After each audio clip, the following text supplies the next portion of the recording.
It is not over for Team Great Britain. They have 2 more dives, including this one. Let's go.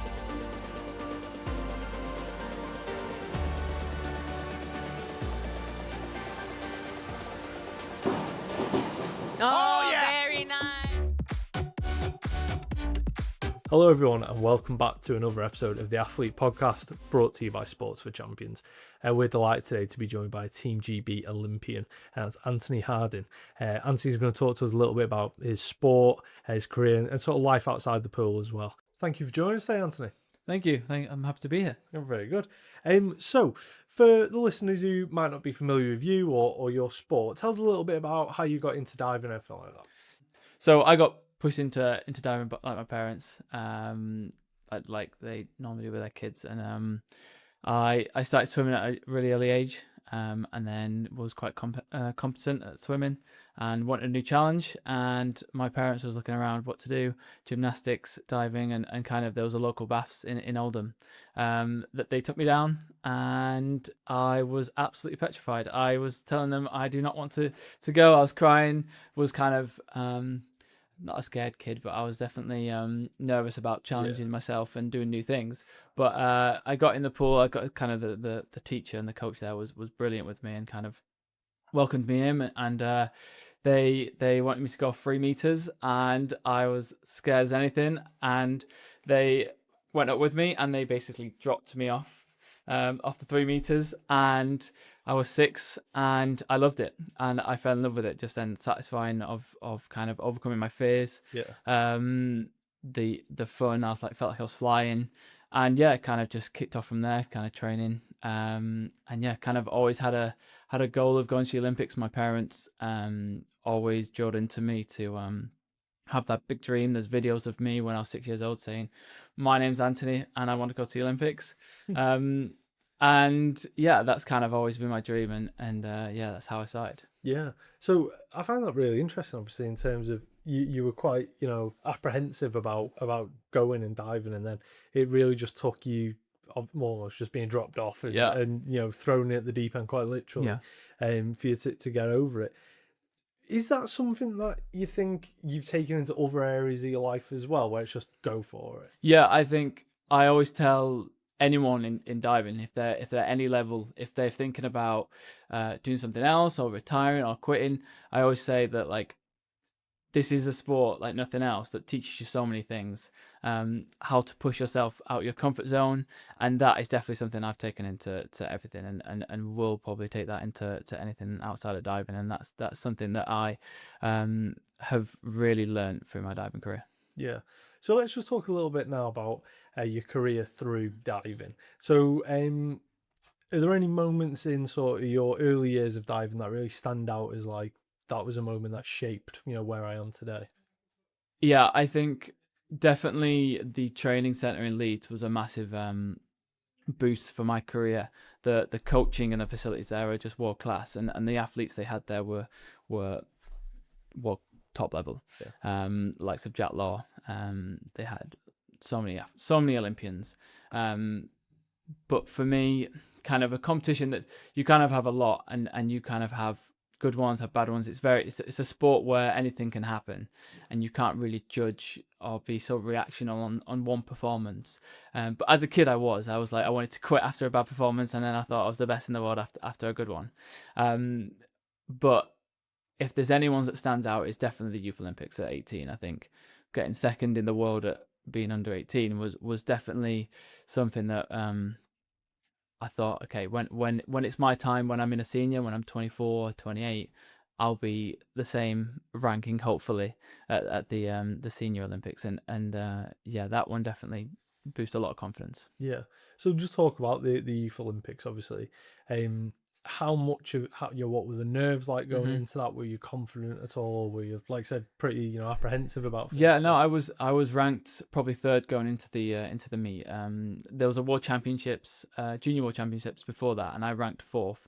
However, there was 2 Chinese in the event. However, Youth Olympics, only one could compete per country, which kind of was very fortunate for me to be there in the first place, for the only Great British athlete. Yeah. So when I was there, I felt already lucky.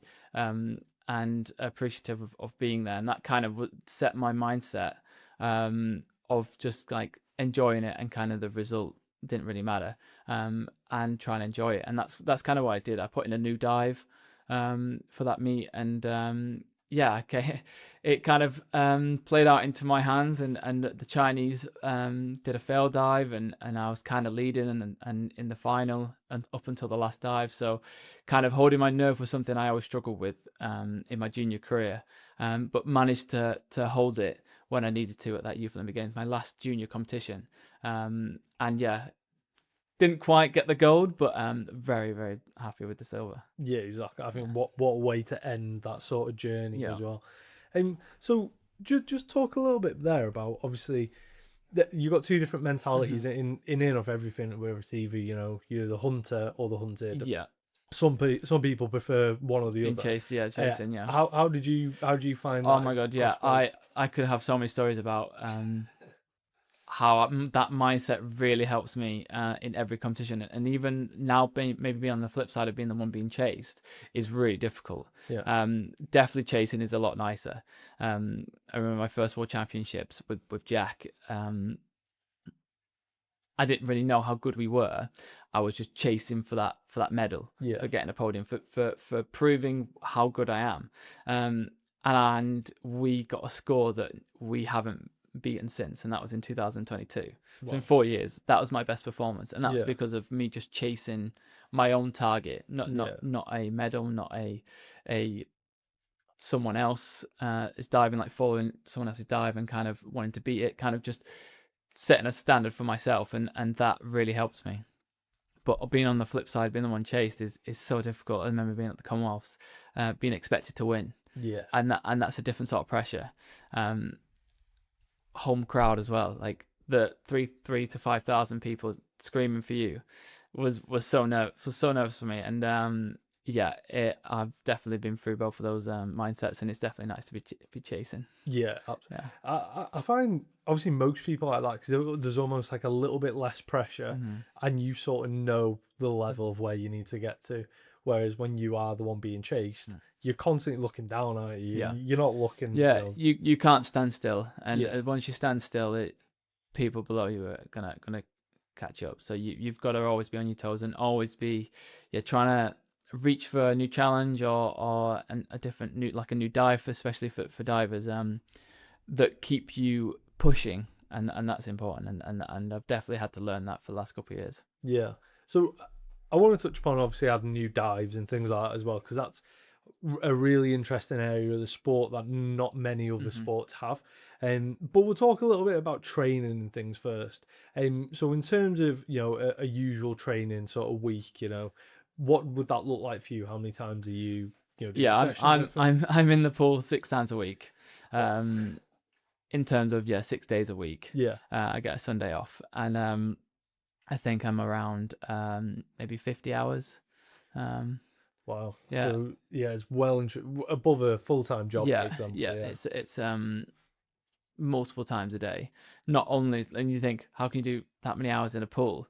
It's not all in the pool. 50% or less is actually in the water, which I think a lot of people don't realize.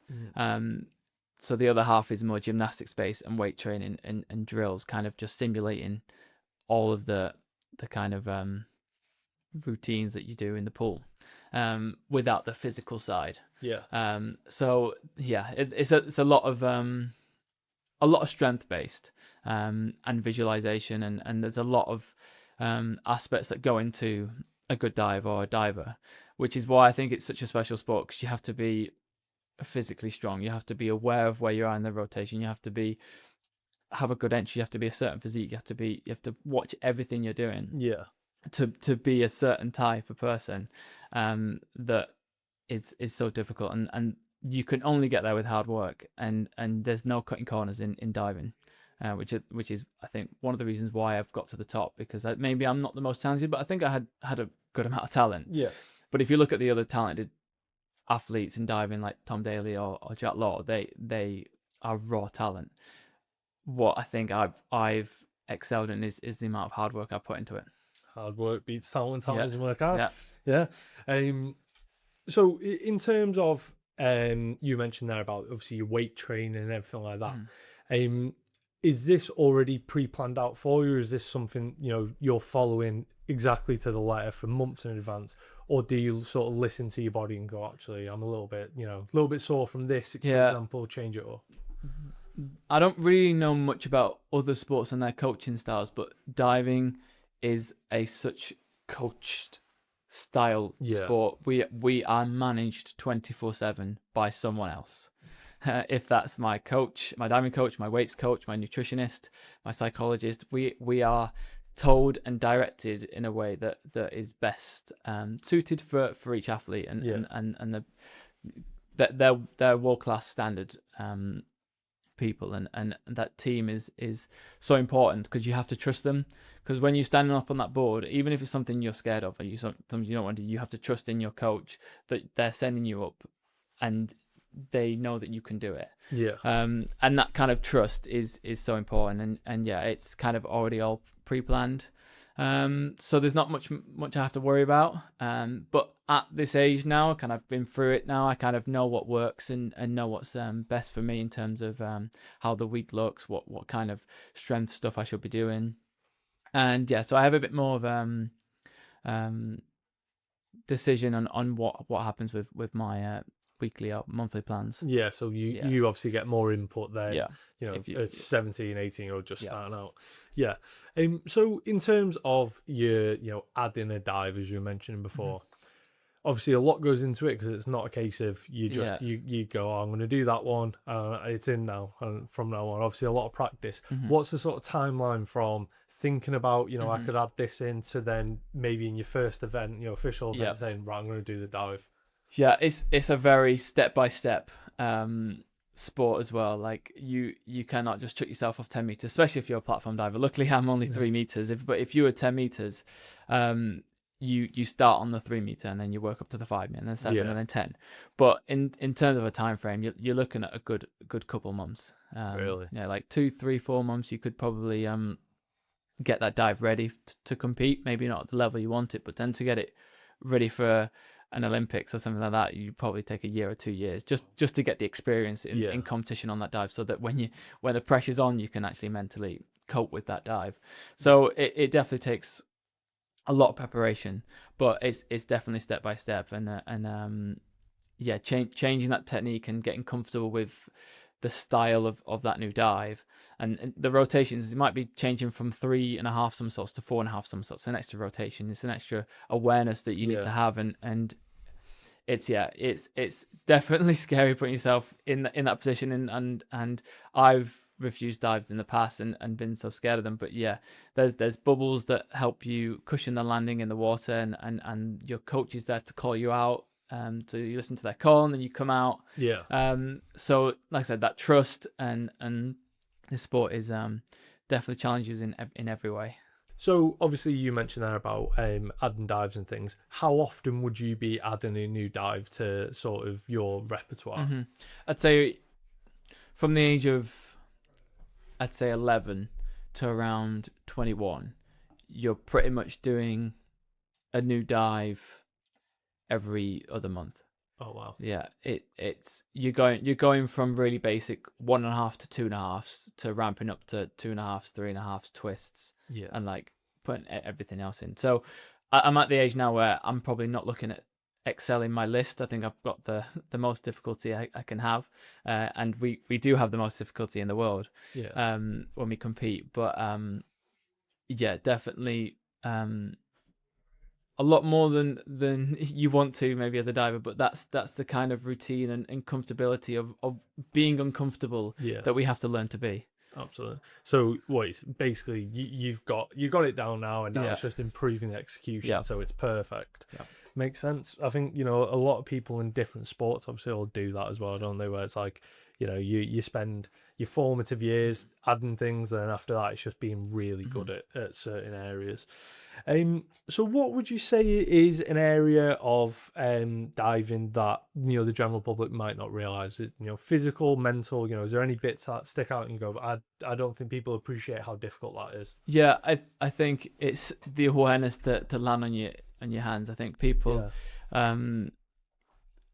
when they go, I guess, and try in a swimming pool or definitely in the board, try to land on their hands, they have no idea how to control their body. Yeah. And that kind of control, I think, is really difficult to get anyone that doesn't do diving to understand.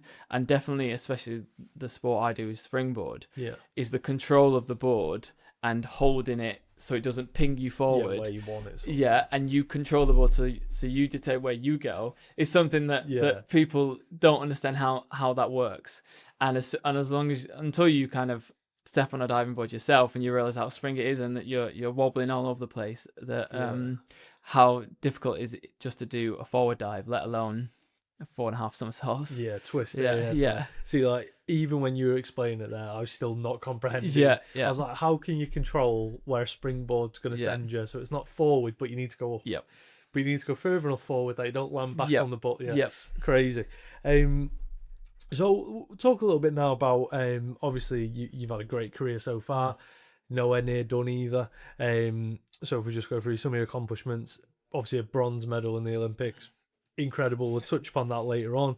You got 2 silvers in the World Championships, and then obviously that great gold in the Commonwealth Games, in a home games as well.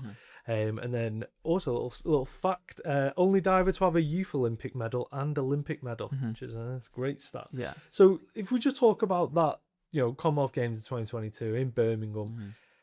How was that in home games? Obviously everyone behind you. How did you find it? Yeah, I was very inexperienced at the time. It was my first year kind of on the senior circuit with Jack. Kind of my whole career turned around. It was kind of just after I won a silver at the World Championships and kind of realized I'm at that level now. Yeah. And understanding that and then realizing maybe your favorites to win this was definitely difficult to manage. And I remember just before the competition started, I look up to the big screen and my uncle was on the big screen getting an interview from one of the hosts or whatever, and kind of that realization of, okay, this is serious.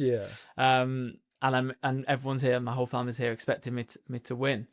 And that was difficult, but I think you have to trust your routines, trust that you've done the work, and kind of go through those motions. And how I think deal with my nerves is kind of one of my super strengths when it comes to diving. I think when I get the adrenaline, I really use it to make me able to jump higher, like really hone in on like that super kind of vision in terms of focusing on one thing and kind of not getting distracted with other things, and that kind of helps me deal with that kind of pressure and kind of block out the noise of everything else going on, and kind of going through each dive, and then hopefully if I'm pretty good with all of them, then coming out with a good result. And the home crown was brilliant. I think it's the only real event I've done that's had such a big crowd and such a big supporting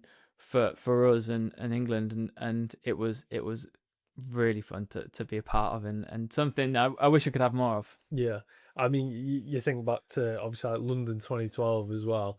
Imagine what that would have been like for the Team GB then. It's incredible.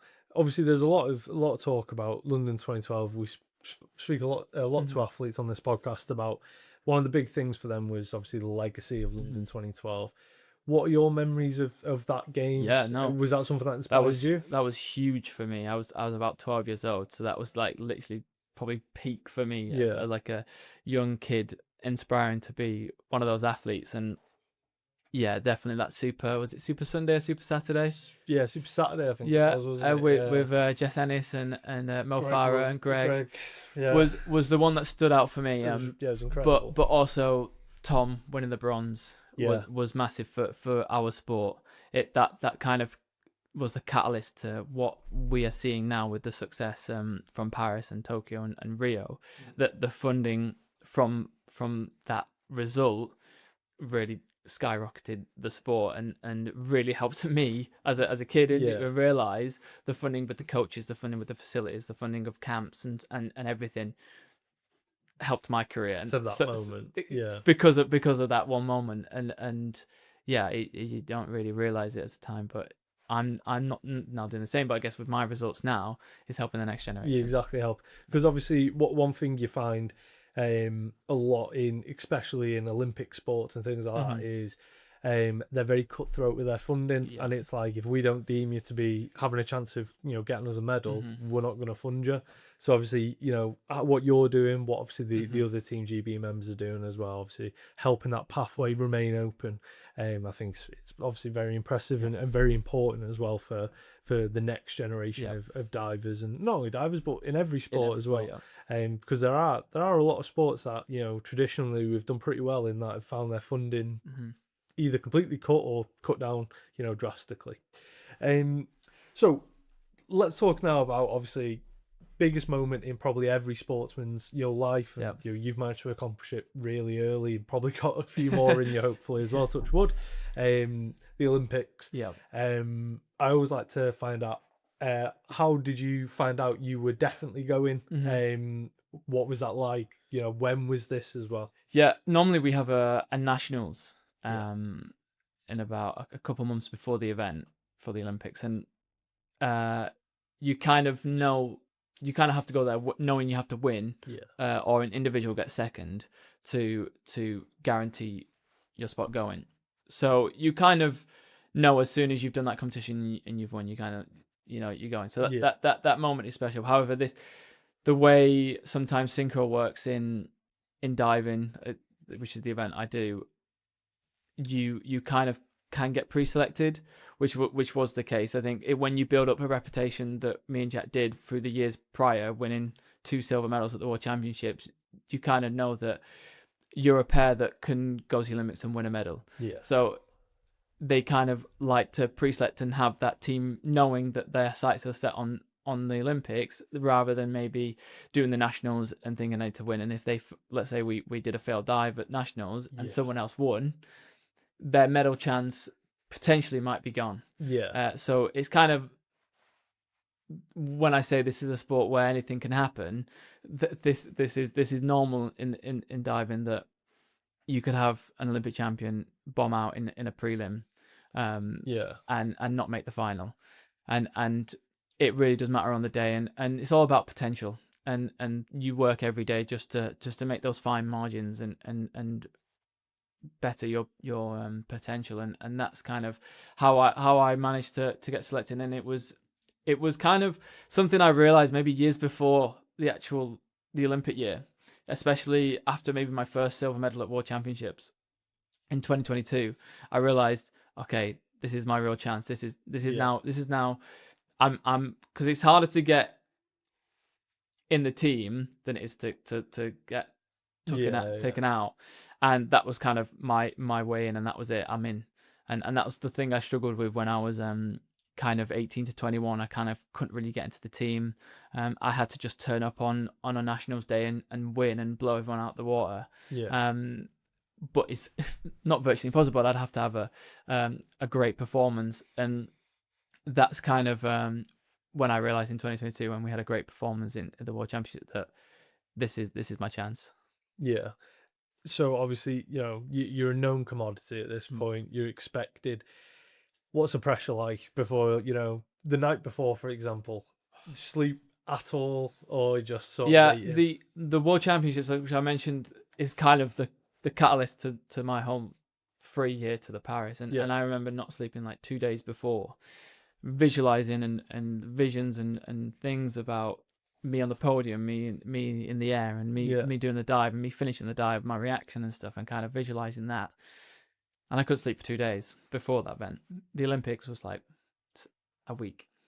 That's how much it stepped up for the Olympics, and that kind of, it isn't just waiting 4 years. For me anyway, it was waiting 20 years. I started when I was 6, so it was 18 years I waited for this moment, and that is so hard to describe how much pressure you put on yourself, not let alone everything else, and you only get one chance. My event lasted 1 hour, so all my dreams was going to last 1 hour, and it was going to either be successful, or I'd come away either thinking I'm still an Olympian, which kind of was the motto that my dad always kind of set, like, as long as you do that first dive, you're an Olympian, which was always the dream and the goal. but we all knew what we were capable of, and kind of winning a medal was always the standard we'd set. And yeah, before the competition, the nerves were crazy. I remember my legs being shaky. I didn't have strength. I didn't have the control of the board, like I've mentioned. I couldn't really get the height I wanted in training. And so the triple out, which is the hardest dive we do, I did one and I landed flat on my face. Cool. It would have got maybe twos. I did one and I went, that's enough. That's enough. Right. Because I trusted myself and the routine that I can mention in a minute, that I was going to be in a position when I get back on that board, I can bring it and do it well. And that routine of the hot tub, energy gels, like keeping warm, like composure. And eventually I got onto that board, I remember, on that dive, and I nailed it. And it was the best one I've done for years. And it's hard to describe kind of how that happened. I think I've just had so much experience before that of being able to step up. Yeah. Even when I was a kid, if training wasn't going so well, my competition was normally a little bit better. And kind of from an early age, and that experience kind of helped me on the day. And that's definitely what happened. Wow. So obviously you mentioned there about you'd done one, you belly flop basically. And then most people, obviously, when I was listening to you, I was expecting to say, then I went up and I'd done it 3 times more and I got it spot on. What made you, was it just confidence? Like, I know what I'm doing. If I do it anymore. I knew. I know myself, I think, more than anyone. And I knew that if I was to do another one, it'd be the same. And then it's in your head at that point. Right? And nothing really would change because I knew I was nervous in my legs.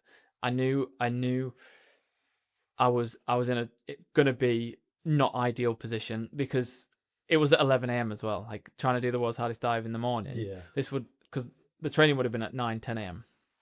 And I not really struggle with that, but it's a lot harder to do those dives in the morning than it is maybe in the afternoon or evening. But I knew that a year before the event, so we practiced that. And the practice routines that we did a week before, we did like 6 weeks prior. Every Friday, it was on a Friday. Every Friday we did that routine, the list, the competition routine. Yeah. Every week, and that kind of helped me know that when I can do that round, I'm on. Yeah. And I knew that I only need one, maybe 2 of the other ones, but only one just to get the feel of the rotation. And yeah, it all came together. Wow. I think it's one of them, isn't it? It's like pressure in the moment of just stepping up and saying, nah, I've got this. Stick with me. Okay, so in terms of the Olympics as an experience, how was that? Obviously, like the village and everything. I know, was it? We spoke to an Olympian a few weeks ago, and theirs was their event was really early, so they basically were left. Yeah, they didn't get I heard the whole about that. thing. When was yours sort of? Were you early? Late? I was very, very lucky.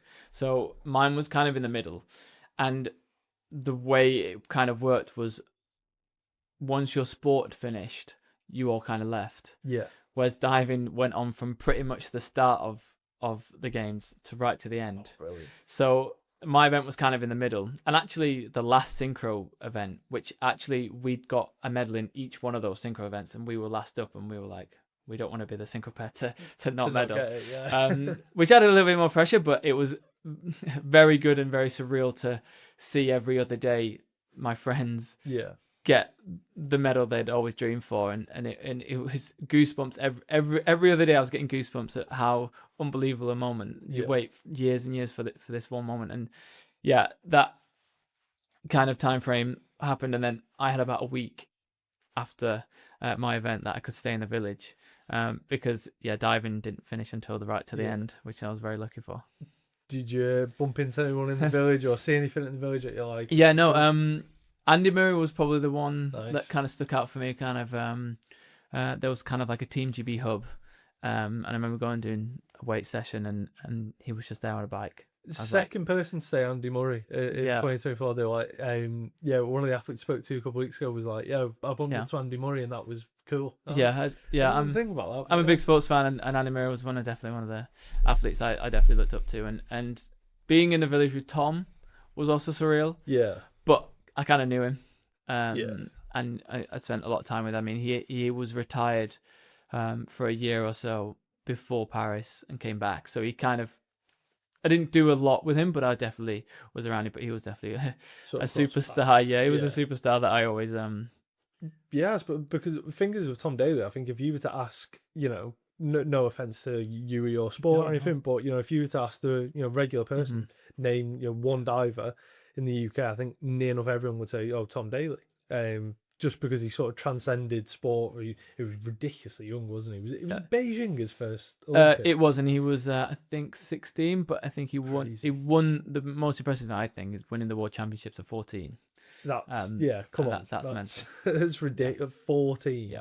Yeah, it's at the level of like prodigy. I think people have talked about Luke Littler, Yeah. and they talk about teenage superstars and the best we've had, and I think it's not even close, because I think Tom winning the World Championships at 14 is special. Yeah, well, That's I mean, special.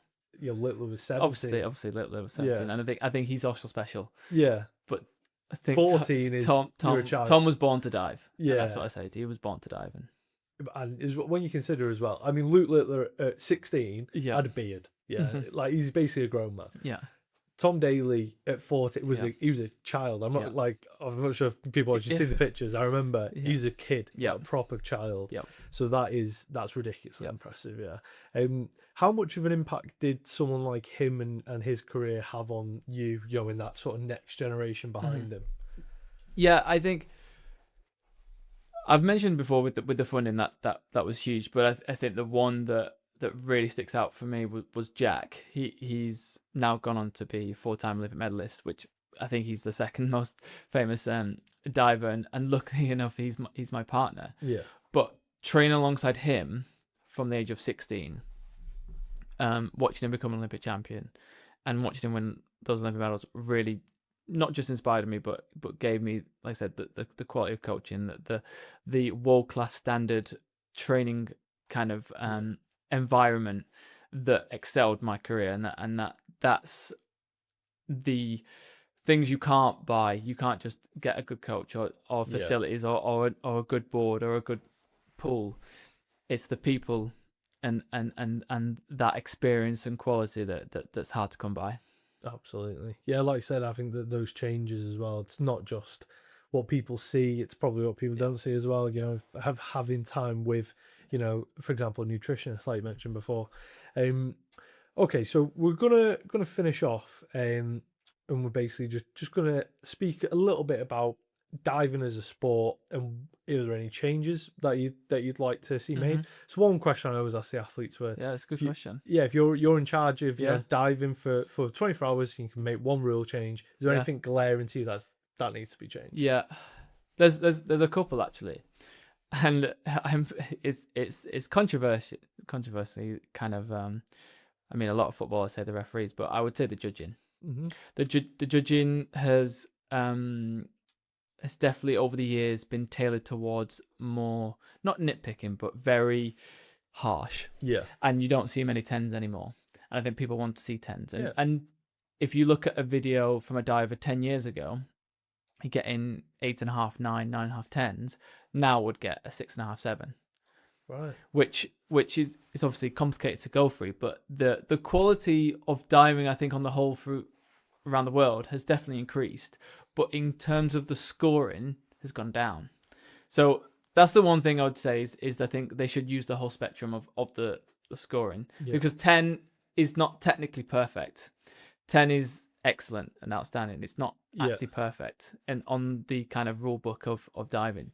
But definitely at the minute 10, it has to be perfect, and it's not virtually impossible, but it's very, very difficult. If one of your toes isn't pointed, it's a 9.5. That's crazy.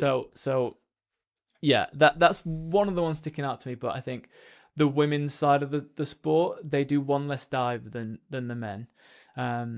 So I would like to see the women kind of push themselves also to do not difficult dives, but more of a range of dives that they are capable of doing, but with the format it is, they don't do it. Yeah. And when you were saying about judging there, it really sounds like some issues that other sports have had. Yeah. it sounds like the judges are almost looking for things wrong with it Yeah. rather than appreciating how good it is. 100%. That's Yeah. one of the things. Jack is part of the committee of World Aquatics and has said the exact same thing. We should be rewarding how high they are and how good it is instead of really nitpicking. And that's everyone wants to see a 10 or a 9.5. Yeah. That's what captivates the spectators, and we don't see those scores. You'd be not lucky, but I'd be happy with an 8. That's Wow. like a 9.5 back in the day. Yeah. But like I said, yeah, I think the judging is definitely something that is Because some could do with an overhaul. look into yeah. sort of thing. Yeah. Okay, so final couple of questions for you. Is there anything you enjoy doing when you're not competing, you're not training, you've got a bit of time off? What do you like to do? Yeah, it's hard to do anything else, I guess, outside of training for so long and not doing anything that is physically demanding. So the things I like to do is gaming. Nice. Yeah, I'm a big gamer, especially when I was more younger. What were your games? FIFA. Nice. Yeah, COD. I do a bit of Rocket League. Oh. Yeah, do all sorts. But yeah, it's definitely something that keeps me that competitive kind of mindset without doing anything physically. So it definitely helps me wind down. But I love those other sports. I love football, watching football, other sports like tennis, F1. That's something I'm passionate about. But I did a little bit of golf. I think I enjoy playing golf. I think it's not that physically demanding, but also helps, I think, you mentally. Concentration. Concentration and I guess not the pressure, but in terms of when you need to get it in for your hole and you need to put it, and then Mine's always resiliency. Yeah. Because I've always shanked one somewhere. It's not anywhere near that whole other fairway. But I'll exactly, and that honesty, and that honesty of not resetting, having to accept the bad. And there are people, we're not going to name names, but there is somebody who used to work here who you play around golf with them, and they're just dropping balls out every minute, and they're just like, it's 2 to here, and it's like, it's par 5. You're on the green. It's 590 yards. Yeah, like it's 2. That's my second. It's not. Is it? Yeah. Brilliant. In terms of Rocket League, never got my head around it. Really? Don't understand how it works. I think it's similar to diving. It's kind of like a technical sport or a technical game. Like you have to. It's the only game that I've played that you have to train for. You actually have to go in the training ground and actually learn how to air roll, air dribble, and it's very similar to diving. I think you really have to go on the training ground and put in the work. And can't be putting in the work on Rocket League. No, that's what I mean. It's definitely not something to be proud of, but it's a good game. It's a good game. And then obviously a big fan of Carrot Ball, which depending on when this podcast goes out and how long it takes to edit, either United have actually won the Premier League, or we've got a new manager in because the new manager bounce lasted 5 games. Your guess is as good as mine. Yeah, who knows? I mean, we just have to enjoy it. Yeah, just take it for it is. Yeah, just enjoy it. But we'll put you on the spot because we probably will know the results by the time this comes out. Do United finish in the top 4? Yeah, absolutely. They do. Absolutely right now. Do they? I don't know. Let's find out. We'll find out. In 3 months. Yeah, we'll know. Or United could win the league theoretically. I did say you could technically win the league as long as Arsenal drop points in at least 4 games. I'm about to say they have to drop points. What, Chelsea, City? Have they got Liverpool left? They got Liverpool's. Yeah. All those games have to be a draw. That's at least perfect. And then we win 40. I think exactly. It'll be getting 4 haircuts. Oh, it'd be skinheading it. Yeah, it'd be laughing it. Brilliant. Okay, so final question. We always like to sort of finish on one of these. How's your definition of success changed from when you first started to today? Good question. It's changed from. It's a great question. It's ChatGPT wrote it. Yeah, it's I think definitely when I was younger, the success was always achievements and the goals of reaching the Olympics. Now it's a standard. Yeah. So my level of success is keeping at that level and like I said, not standing still, not dropping that standard. And if I stay there, then everything else is a bonus now. So yeah. Brilliant. Well, I think that's a great place to finish. Thank you for your time, Anthony. No, thank you. Really appreciate it. Anthony's obviously going to be heading into schools this academic year and next. If you'd like to inquire about Anthony, come to your school. There is a link in the description, and I'll see you all next time.